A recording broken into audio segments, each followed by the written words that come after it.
भी परेशान है लॉन्ग क्वेश्चन को लेकर के कि लॉन्ग क्वेश्चन कैसे याद होते हैं। बहुत बच्चे परेशान होते हैं लॉन्ग क्वेश्चन को लेकर के कि लॉन्ग कैसे याद होंगे हमें। तो आज मैं इस वीडियो से आपकी ये परेशानी को दूर करने वाला हूं, ठीक है ना।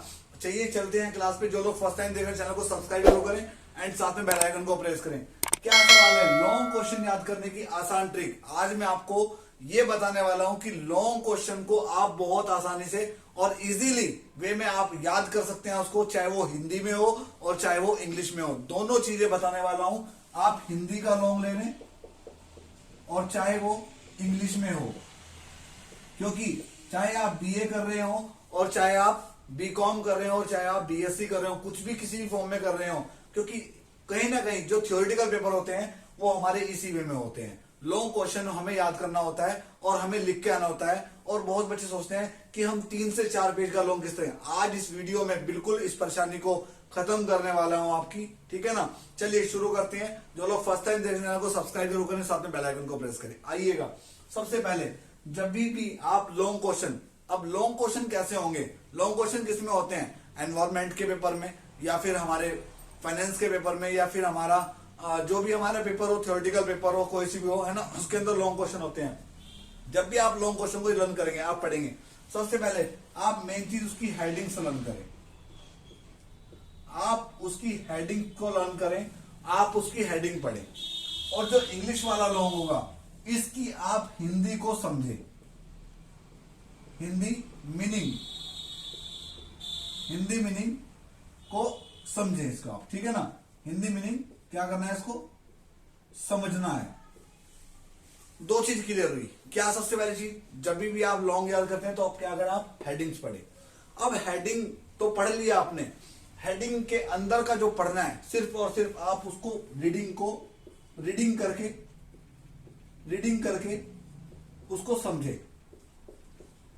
यानी कि क्वेश्चन कहना क्या चाह रहा है आपको।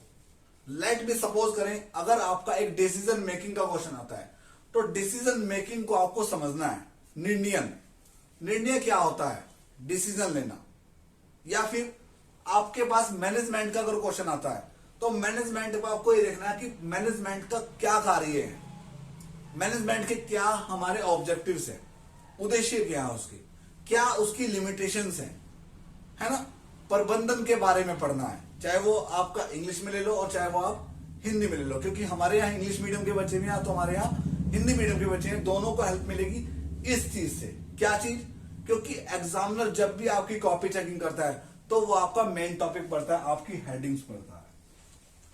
आप क्या करें, लॉन्ग क्वेश्चन को डायग्राम से समझे, डायग्राम्स से समझे। और एग्जाम पेपर में भी क्वेश्चन पेपर जब आप करेंगे, सोल्व आउट करेंगे, तो भी आप डायग्राम से अगर आप क्वेश्चन को समझाएंगे तो एग्जामिनर आपका इंप्रेस होगा आपसे और आपको मार्किंग जो है वो अच्छी देगा।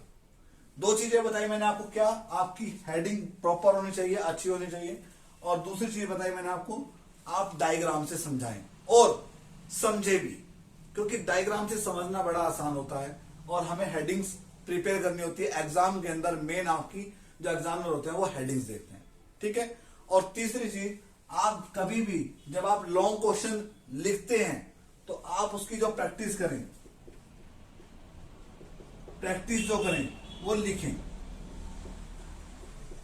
लिखकर करें।